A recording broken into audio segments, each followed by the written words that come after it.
Hello everyone, this is Hemasri, working as Zoology lecturer in Sir CRR Women's College, Eluru. Now I am going to describe about the topic induced breeding of carp by hypophysation and use of synthetic hormones in Unit 1. Paper title Aquaculture Management in Aquaculture Cluster 8B2. So let's start the topic. Induced breeding, hypophysation. Making fish to spawn by artificial methods is called induced breeding. So ఫిష్లో spawning ప్రాసెస్ని ఆర్టిఫిషియల్గా చేసే మెథడ్నే induced breeding అని అంటారు. Indian major carps are induced to spawn by the injection of pituitary extract, a process call hypophysation. So Indian major కార్ప్స్లో ఏంటంటే ఈ స్పానింగ్ని ఇండ్యూస్ చేయడానికి ఈ పిట్యూటరీ ఎక్స్ట్రాక్ట్ని ఇంజెక్ట్ చేస్తారు. ఆ ప్రాసెస్నే హైపోఫైజేషన్ అంటారు. In hypophysation the pituitary gland extract is injected into the fish. So హైపోఫైజేషన్లో ఏం చేస్తారంటే ఈ పిట్యూటరీ గ్లాండ్ ఎక్స్ట్రాక్ట్ని ఫిష్కి ఇంజెక్ట్ చేస్తారు. The gland induces the fish to breed. So ఈ గ్లాండ్ ఏం చేస్తుందంటే ఫిష్ బ్రీడ్ చేసుకోవడానికి అంటే బ్రీడింగ్ ప్రాసెస్ ఇండ్యూస్ అవడానికి యూజ్ అవుతుందన్నమాట ఈ గ్లాండ్ అనేది. When the pituitary gland of the same species is used, the hypophysation is called homoplastic. So ఈ పిట్యూటరీ గ్లాండ్ని సేమ్ స్పీషీస్లో కనుక యూజ్ చేస్తే ఆ టైప్ ఆఫ్ హైపోఫైజేషన్ని ఏమంటారంటే హోమోప్లాస్టిక్ అని అంటారు. Induced breeding is practiced in a wide variety of species such as carps, Hilsa ilicia, Chanos, salmo, catfishes, Heteropneustes, clarias, perches, mullets, etc. So ఈ induced బ్రీడింగ్ని ఈ wide variety of species, so ఇప్పుడు మనం చెప్పుకున్నాం కదా, so ఈ variety of species అన్నిటిలో కూడా చేస్తూ ఉంటారనమాట. Principle of hypophysation. Environmental factors stimulate the brain. So ఈ హైపోఫైజేషన్ ప్రాసెస్ని మెయిన్ ప్రిన్సిపల్ ఏంటంటే ఈ ఎన్విరాన్మెంటల్ ఫ్యాక్టర్స్ ఏవైతే ఉన్నాయో అవి బ్రెయిన్ని స్టిమ్యులేట్ చేయాలి. The hypothalamus secretes a hormone called releasing hormone. So hypothalamus అనేది ఒక హార్మోన్ని సెక్రీట్ చేస్తుంది, రిలీజింగ్ హార్మోన్ అంటారు దాన్ని. The releasing hormone stimulates the pituitary gland to secrete gonadotrophic hormones. So ఈ రిలీజింగ్ హార్మోన్ అనేది పిట్యూటరీ గ్లాండ్ని స్టిమ్యులేట్ చేస్తుంది. సో ఎందుకు అంటే ఈ పిట్యూటరీ గ్లాండ్ అనేది గొనాడోట్రోఫిక్ హార్మోన్స్ని సెక్రీట్ చేయడానికి. The gonadotrophic hormones stimulate the gonads. So ఈ గొనాడోట్రోఫిక్ హార్మోన్స్ అనేవి గొనాడ్స్ని స్టిమ్యులేట్ చేస్తాయి. The gonads in turn secrete sex hormones. So ఈ గొనాడ్స్ వచ్చేసి సెక్స్ హార్మోన్స్ని సెక్రెట్ చేస్తాయి. The sex hormones produce the gametes, secondary sex characters, sexual behaviour etcetera. So ఈ sex hormones అనేవి గ్యామెట్స్ని ప్రొడ్యూస్ చేస్తాయి, సెకండరీ సెక్స్ క్యారెక్టర్స్ని ప్రొడ్యూస్ చేస్తాయి, అంతేకాకుండా సెక్షువల్ బిహేవియర్ని కూడా ప్రొడ్యూస్ చేస్తాయి అన్నమాట. This principle is applied in hypophysation. So ఇదే ప్రిన్సిపల్ని హైపోఫైజేషన్ టెక్నిక్లో అప్లై చేస్తారు. సో ఇక్కడ మనం ఈ హైపోఫైజేషన్ ప్రిన్సిపల్ని ఒక ఫ్లో చార్ట్లో కనుక చూసుకున్నట్లయితే ఈ ఎన్విరాన్మెంటల్ ఫ్యాక్టర్స్ అనేవి బ్రెయిన్ని స్టిమ్యులేట్ చేయడం ద్వారా బ్రెయిన్ హైపోథాలమస్ని రిలీజ్ చేస్తుంది. So hypothalamus releasing hormone stimulation ద్వారా పిట్యూటరీ గ్లాండ్ని రిలీజ్ చేస్తుంది. ఈ పిట్యూటరీ గ్లాండ్ అనేది గొనాడ్స్ని రిలీజ్ చేస్తుంది. ఎప్పుడు గొనాడోట్రోఫిక్ హార్మోన్స్ స్టిమ్యులేట్ చేయడం ద్వారా ఈ పిట్యూటరీ గ్లాండ్ని గొనాడ్స్ రిలీజ్ అవుతాయి. సో ఈ గొనాడ్స్ని సెక్స్ హార్మోన్స్ స్టిమ్యులేట్ చేయడం ద్వారా స్పానింగ్ అనేది జరుగుతుంది. Next procedure of hypophysation. Hypophysation involves the following steps. So హైపోఫైజేషన్లో ఎటువంటి స్టెప్స్ అనేవి ఇన్వాల్వ్ అవుతాయి అనేది చూద్దాం. First one, collection of pituitary gland. Second one, preparation of pituitary extract. Third one, selection of breeders. Fourth one, injection of pituitary extract. Fifth one, breeding. Sixth one, hatching. So first one, collection of pituitary gland. The first step in hypophysation is the collection of pituitary gland. So hypophysation technique lo first step enti pituitary gland ni collect cheyadam kada. The glands is collected from mature fishes or any other vertebrates. So ఈ pituitary glands అనేవి mature fishes నుంచి కానీ any other vertebrates నుంచి కానీ collect చేసుకుంటారు. The pituitary gland is located on the ventral side of the brain. So ఈ pituitary gland అనేది brain కి వెంట్రల్ సైడ్ లో లొకేట్ అయి ఉంటుంది. The head is dissected out to expose the brain. So head ని dissect చేస్తారనమాట brain expose అయ్యేలాగా ఈ pituitary gland మనకి కనిపించడం కోసం. The pituitary gland is isolated from the ventral side of the brain.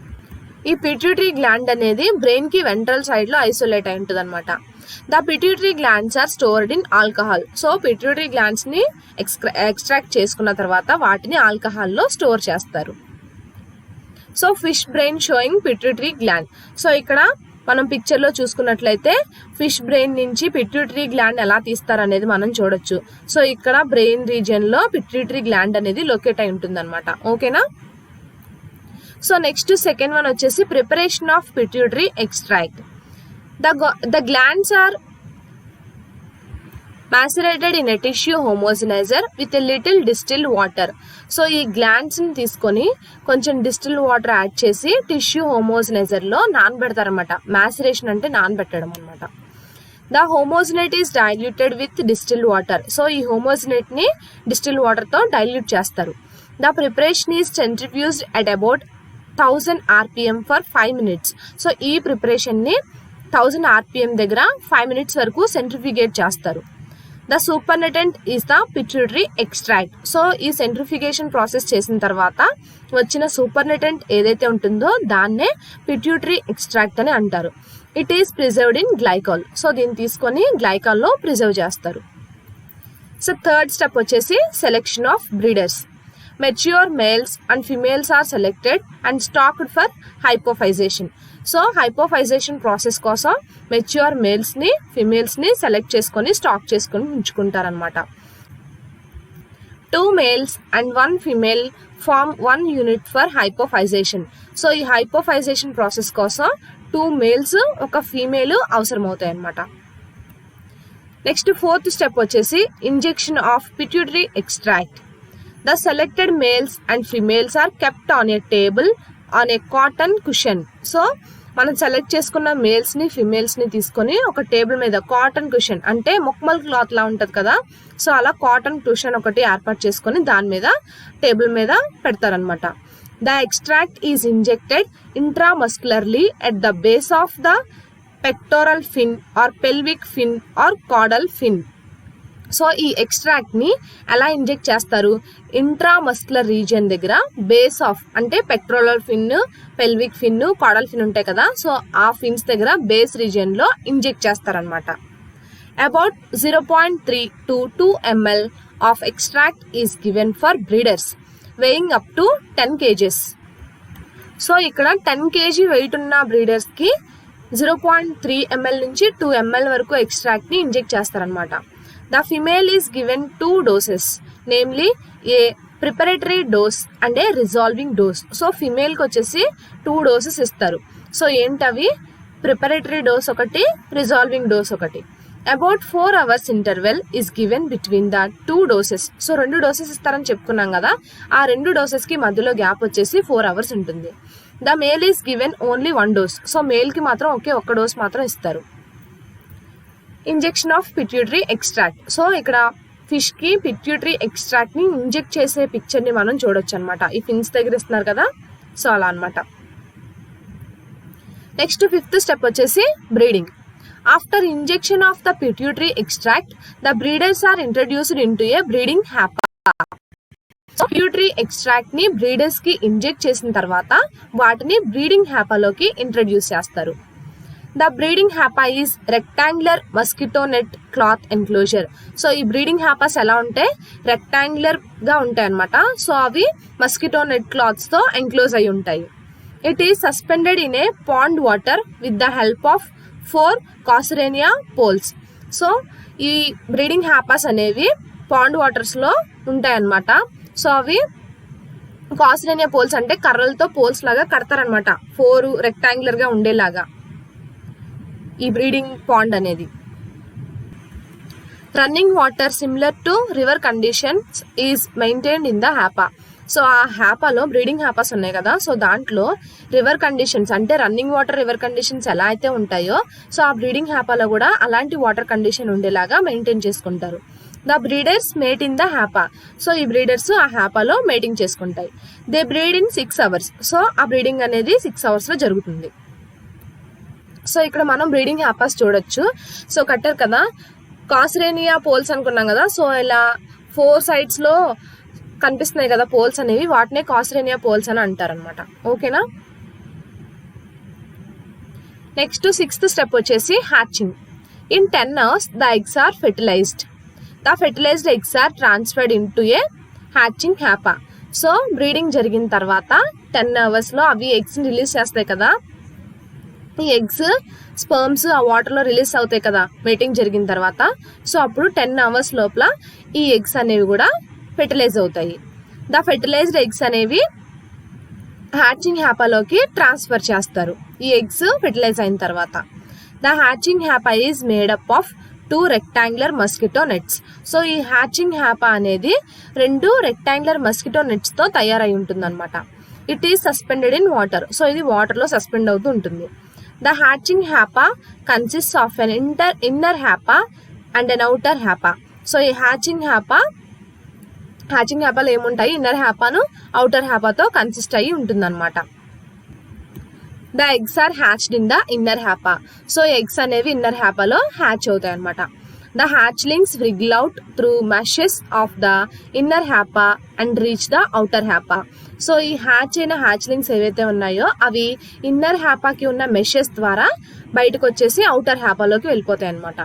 The shells and dead eggs present in the inner hapa are removed. So ఏవైతే shells ఉన్నాయో అవి అంటే ఎగ్స్ నుంచి హ్యాచ్లైన షెల్స్ ఉంటాయి కదా, సో ఆ షెల్స్ డెడ్ ఎగ్స్ అవన్నీ కూడా ఇన్నర్ హ్యాపాలో ఉంటాయి కదా, సో వాటిలన్నిటిని కూడా తీసేస్తారు అనమాట, రిమూవ్ చేసేస్తారు. The hatchlings are kept in the outer hapa for 3 days. So ఈ హ్యాచ్లింగ్స్ ని ఈ అవుటర్ హ్యాపాలో 3 days ఉంచుతారు. Then they are transferred to nursery ponds. So 3 days తర్వాత ఆ హ్యాచ్లింగ్స్ ని తీసుకెళ్లి నర్సరీ పాండ్స్ లోకి ట్రాన్స్ఫర్ చేస్తారు. సో ఇక్కడ మనం చూడొచ్చు హ్యాచింగ్ హ్యాపా అని చూడొచ్చు అనమాట. సో ఇక్కడ కనిపిస్తుంది కదా, ఇవి ఎగ్స్ అనమాట, ఇది ఇన్నర్ హ్యాపా, ఇది అవుటర్ హ్యాపా. సో ఇక్కడ డయాగ్రామ్ లో కనిపిస్తుంది కదా డిఫరెన్స్ ఇన్నర్ హ్యాపాకి అవుటర్ హ్యాపాకి. సో ఇది ఇలా ఉంటాయి అనమాట, ఇలా అరేంజ్ చేస్తారనమాట 2 మస్కిటో నెట్స్ ద్వారా ఇన్నర్ హ్యాపా అవుటర్ హ్యాపా అని. ఓకేనా. సో నెక్స్ట్ వచ్చేసి suitable environmental conditions for spawning. So spawning జరగడానికి సూటబుల్ ఎన్విరాన్మెంటల్ కండిషన్స్ ఏంటి? Running water, fresh rainy water, 27 degrees centigrade temperature, clear or turbid water, cool rainy days. So ఇవన్నీ కూడా spanning జరగటానికి suitable environmental conditions అనమాట. So next mechanism of pituitary action. The pituitary extract contains gonadotrophic hormones such as FSH follicle stimulating hormone and LH luteinizing hormone. So ఈ pituitary extract లో gonadotrophic hormones అనేవి ఉంటాయన్నమాట. So ఏంటవి? FSH ఒకటి, LH ఒకటి. So మనందరికీ తెలుసు FSH అంటే follicle stimulating hormone, LH luteinizing hormone, అవును కదా. These hormones influence the maturation of gonads and spawning in fishes. So ఈ హార్మోన్స్ ఏం చేస్తాయి, గొనాడ్స్ మెచ్యురేషన్ అవటానికి స్పానింగ్ జరగటానికి ఫిషెస్ లో ఇన్ఫ్లుయెన్స్ చేస్తాయి అన్నమాట. So next substitutes of pituitary extract. So pituitary extract కి సబ్స్టిట్యూట్స్ అనమాట. In addition to pituitary extract a number of agents is used for induced breeding. They include human chorionic gonadotrophin HCG, luteinising hormone LH, progesterone, antioestrogens, next Ovaprim.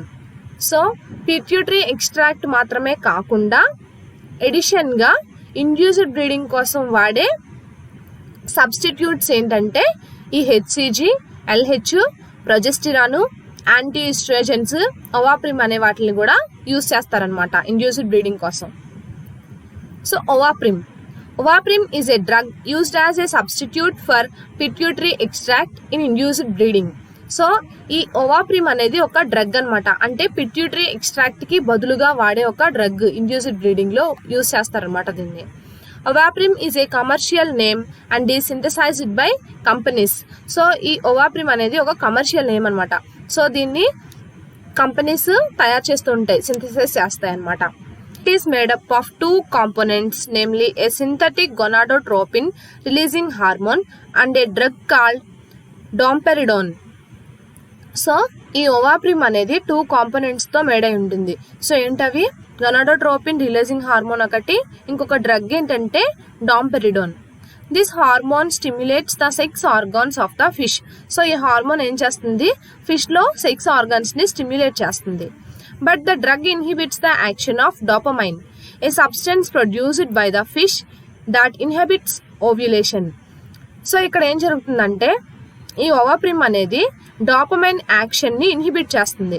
So ఈ dopamine action inhibit అవడం ద్వారా ovulation process కూడా inhibit అవుతుంది. ఈ ovulation process inhibit అవడం ద్వారా ఏం జరుగుతుందంటే మనకు కావాల్సిన ఎక్కువ అమౌంట్ ఆఫ్ ఎగ్స్ రిలీజ్ అవడానికి ఈ హైపోఫైజేషన్ ప్రాసెస్లో యూజ్ అవుతుంది అనమాట. Ovaprim is used for a variety of fishes such as Indian major carps, salmon, catfish, loach, etc. So ఈ Ovaprim అనేది చాలా వెరైటీ ఆఫ్ ఫిషెస్లో వాడతారు. సో ఏంటవి? Indian major carps, mainly salmon fishes, cat fishes, లోచెస్లో ఎక్కువ వాడుతూ ఉంటారు. This drug is practised in countries like China, India, Pakistan, Taiwan, Singapore, Nigeria, Vietnam, Indonesia, Malaysia etcetera. So ఈ అన్ని కంట్రీస్లో కూడా ఈ ప్రాక్టీస్ని ఎక్కువగా వాడుతున్నారు, ఈ డ్రగ్ని యూజ్ చేసే ప్రాక్టీస్ని. Nowadays, 73% of the farmers use Ovaprim instead of pituitary extract. So ఈ రోజుల్లో ఏంటంటే ఈ చాలామంది ఫార్మర్స్ 73% వరకు కూడా పిట్యూటరీ ఎక్స్ట్రాక్ట్కి బదులుగా Ovaprimనే వాడుతున్నారు అనమాట. దో Ovaprim is costly, it has the following advantages. So Ovaprim అనేది కాస్ట్లీ అయినా సరే దాన్ని ఎందుకు వాడుతున్నారంటే దీనికి ఉన్న అడ్వాంటేజెస్ వల్ల. సో ఏంటి అడ్వాంటేజెస్ అనేది? Ovaprim is readily available in the market. So ఈ Ovaprim అనేది మార్కెట్లో రెడీ అయ్యి అవైలబుల్ ఉంటుందన్నమాట. అంటే పిట్యూటరీ ఎక్స్ట్రాక్ట్ని మనం తీసుకునే ప్రాసెస్ అంతా చేసుకోవాలి కదా, కానీ Ovaprim అనేది మార్కెట్లో ఈజీగా మనకి అవైలబుల్గా ఉంది, దొరుకుతుంది. The technique is simple, just injection only. So ఈ టెక్నిక్ అనేది చాలా సింపుల్ అనమాట, జస్ట్ ఇంజెక్ట్ చేస్తే సరిపోతుంది. Higher spawning rates. సో దీంట్లో స్పానింగ్ రేట్స్ అనేవి ఎక్కువగా ఉంటాయి. It has long shelf life. So ఈ Ovaprimకి ఎక్కువ షెల్ఫ్ లైఫ్ అనేది ఉంది. Advantages of hypophysation. So hypophysation వల్ల అడ్వాంటేజెస్ ఏంటి?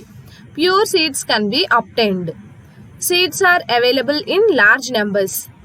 Seeds can be obtained in all seasons. Hybrid varieties can be produced. So pure seeds అనేవి మనం అబ్టైన్ చేసుకోవచ్చు. అంతేకాకుండా లార్జ్ నెంబర్లో సీడ్స్ అనే వాటిని మనం కలెక్ట్ చేసుకోవచ్చు.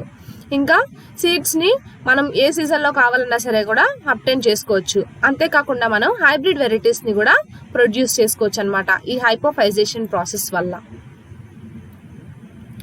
Next, use of synthetic hormones. Effect of natural and synthetic hormones in induced breeding. Pituitary hormones are used for induced breeding to obtain required quantity of spawn. People started collecting glands from the freshly caught fishes. So ఈ pituitary హార్మోన్స్ని ఎందుకు వాడతారు? Induced బ్రీడింగ్లో spanning quantity అనేది required క్వాంటిటీలో మనకు కావాల్సినంత క్వాంటిటీలో spanning చేయడానికి ఈ పిట్యూటరీ హార్మోన్స్ని వాడుతున్నారు ఇండ్యూస్డ్ బ్రీడింగ్లో. సో ఏం చేస్తారంటే ఫ్రెష్గా పట్టుకున్న ఫిషెస్ నుంచి గ్లాండ్స్ని కలెక్ట్ చేయడం అనేది పీపుల్ స్టార్ట్ చేశారు. But the fishes sacrificed also can spawn provided the conditions are favourable. So fresh fishes మాత్రమే కాకుండా ఓల్డ్ ఫిషెస్ కూడా, పాండ్లో ఏవైతే ఓల్డ్ ఫిషెస్ ఉన్నాయో సో వాటికి కూడా ఫేవరబుల్ కండిషన్స్ అనేవి ప్రొవైడ్ చేసుకున్నట్లయితే సో అవి కూడా స్పానింగ్ ప్రాసెస్లో పార్టిసిపేట్ చేస్తాయి అన్నమాట. This made the farmers to collect and use both natural and synthetic hormones for breeding and spanning the fish. So that ఏమవుతుందంటే ఫిష్లో బ్రీడింగ్ ప్రాసెస్కి, స్పానింగ్ ప్రాసెస్కి అవసరమయ్యే న్యాచురల్ హార్మోన్స్ని, సింథటిక్ హార్మోన్స్ని కూడా ఈ ఫార్మర్స్ కలెక్ట్ చేసుకోవడం జరుగుతుందన్నమాట. Next, natural hormones.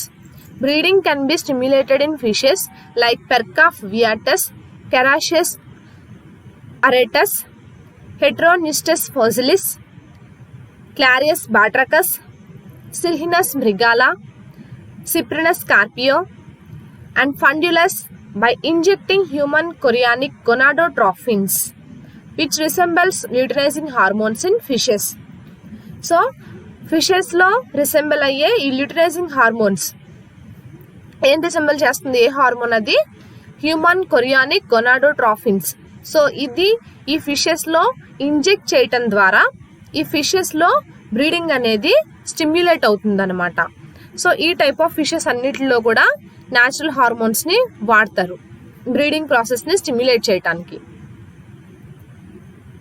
Induced breeding was successful in fishes by injecting mixture of human chorionic gonadotrophins and pituitary secretions of mammals along with pituitary gland extract of fishes. So ఇక్కడ induced breeding అనేది fishes లో pituitary gland extract inject చేయడం మాత్రమే కాకుండా మామెల్స్ లో ఉండే human chorionic గొనాడోట్రాఫిన్స్ ఇంకా pituitary secretions ని కూడా ఇంజెక్ట్ చేయడం ద్వారా ఈ ఇండ్యూస్డ్ బ్రీడింగ్ ప్రాసెస్ ని సక్సెస్ఫుల్ గా చేయొచ్చు అని చెప్తున్నారు. By injecting PMS pregnant mare serum obtained from mare into the fishes like Heteropneustes and Carassius breeding could be successfully induced. So mare నుంచి తీసుకున్న పిఎంఎస్ ప్రెగ్నెంట్ మేర్ సీరం ని ఈ Heteropneustes and Carassius fishes కి inject చేయడం ద్వారా ఈ breeding process ని successful గా ఇండ్యూస్ చేయొచ్చు అనమాట. By injecting HCG into heteroneustice after removing ovary on one side, eggs with large quantities of yolk are obtained. So ఈ హెట్రోన్యూస్టస్ లో ఒక సైడ్ ఓవరీని రిమూవ్ చేసిన తర్వాత ఈ హెచ్సిజిని ఇంజెక్ట్ చేయడం ద్వారా ఏమవుతుందంటే ఎగ్స్ లో లార్జ్ క్వాంటిటీ ఆఫ్ యోక్ ఉన్న ఎగ్స్ ని మనం అబ్టైన్ చేసుకోవచ్చు అనమాట. When a dose of 3 mg of luteinizing hormone from other mammals was injected, extraordinarily growth of ovary followed by spawning was observed in catfishes. So ఇక్కడ ఏంటంటే mammals నుంచి తీసుకున్న luteinising hormone అనేది క్యాట్ ఫిషెస్ లో 3 mg dose ఇవ్వడం ద్వారా ఏమవుతుందంటే ఎక్స్ట్రాడినరీగా గ్రో అయిన ఓవరీ ద్వారా జరిగిన స్పానింగ్ ప్రాసెస్ ని మనము అబ్జర్వ్ చేయొచ్చు అనమాట. Next synthetic hormones in use. Other similar hormones LHRHA, IS to 25205 and HS to 766 have been synthesized and appear to be even more effective than the decapeptide. So ఈ synthetic hormones లో ఏంటంటే డెకాపెప్టైడ్ కన్నా కూడా ఇప్పుడు మనం చెప్పుకున్న ఈ సింథటిక్ హార్మోన్స్ అన్ని కూడా బాగా ఎఫెక్టివ్ గా ఉంటాయి అన్నమాట. The doses used vary from 5 to 10 UG or kg. However, for the LHRHA, doses of 1 to 0.002 UG or kg are effective for Chinese carps with an intramuscular or intraperitoneal injection. So ఈ synthetic hormones అన్నిటిలో కూడా ఈ hormone ని బట్టి doses అనేవి vary అవుతూ ఉంటాయి అన్నమాట. సో ఈ సింథటిక్ హార్మోన్స్ అన్ని కూడా ఈ చైనీస్ కార్ప్స్ లో ఇంట్రామస్క్యులర్ ఆర్ ఇంట్రాపెరిటోనల్ ఇంజెక్షన్ ద్వారా ఎఫెక్టివ్ గా పనిచేస్తాయి అన్నమాట. Besides the above, ovary produces several non-estrogenic steroids like C19 and C21 as well as estrogenic C18 steroid. So మనం ఇప్పటివరకు చెప్పుకున్న సింథటిక్ హార్మోన్సే కాకుండా ఓవరీ కూడా కొన్ని నాన్ ఈస్ట్రోజెనిక్ స్టెరాయిడ్స్ ని ప్రొడ్యూస్ చేస్తుంది అనమాట. సో ఏంటంటే అవి C19, C21 ఇంకా ఈస్ట్రోజెనిక్ C18 స్టెరాయిడ్స్ అనమాట. So among the steroids produced by the ovary one can name estrogen steroids C19 and C21. So ovary produce చేసే ఈ స్టెరాయిడ్స్ లో C19 ని C21 ని ఈస్ట్రోజన్ స్టెరాయిడ్స్ అని అంటారు. The estrogens are responsible for the secondary sexual characteristics and behavior. So ఈ oestrogen ఎందుకు use అవుతుంది? Secondary sexual characters, behaviour develop అవడానికి రెస్పాన్సిబుల్ అవుతుంది అనమాట ఈ ఈస్ట్రోజన్ అనేది. Several have been identified. For example, the estradiol, estrol, etc. So కొన్నిటిని ఇక్కడ ఐడెంటిఫై చేశారంట. సో ఏంటవి? ఈస్ట్రాడియోలు, ఈస్ట్రోను ఇంకా ఈస్ట్రోలు. The gonadotrophins induce the maturation of the ovules by the synthesis of C21 steroids, which are generally synthesized by the ovary, but sometimes by the interrenal bodies. C21 steroids synthesise అవ్వడం వల్ల ఈ గొనాడోట్రోఫిన్స్ అనేవి ovule maturation ని induce చేస్తాయి. ఈ C21 steroids ని ovary synthesis చేస్తుంది అనమాట. కొన్నిసార్లు ఇంటర్రీనల్ బాడీస్ సింథసైజ్ చేస్తాయి వేటిని, ఈ C21 స్టెరాయిడ్స్ అనమాట. Adrenocorticoid hormones like corticosterone, 11-dihydrocorticosterone, 17-hydroxycorticosterone, deoxycorticosterone acetate, DOCA could bring maturity of ovaries in heteronystus. So ఈ హార్మోన్స్ అన్నీ కూడా ఏంటంటే ఎడ్రినోకార్టికాయిడ్ హార్మోన్స్ అన్నమాట. సో ఇవి హెటరోన్యూస్టస్లో ఓవరీస్ని మెచ్యూర్ చేయడానికి ఈ హార్మోన్స్ అనేవి యూజ్ అవుతాయి అన్నమాట. Increase in the production of gonadotropins in males in presence of females is noticed. So females present అయినప్పుడు మేల్స్లో గొనాడోట్రోపిన్ హార్మోన్స్ అనేది ప్రొడక్షన్ ఇంక్రీజ్ అవటం మనం నోటీస్ చేస్తామన్నమాట. The hormone 11-keto-testosterone of males could stimulate spawning in females. So మేల్స్లో ఉండే 11-keto-testosterone hormone అనేది ఫీమేల్లో స్పానింగ్ని stimulate చేస్తుంది అనమాట. ఓకేనా? So this is all about induced breeding by hypophysation technique and use of synthetic and natural hormones. Thank you.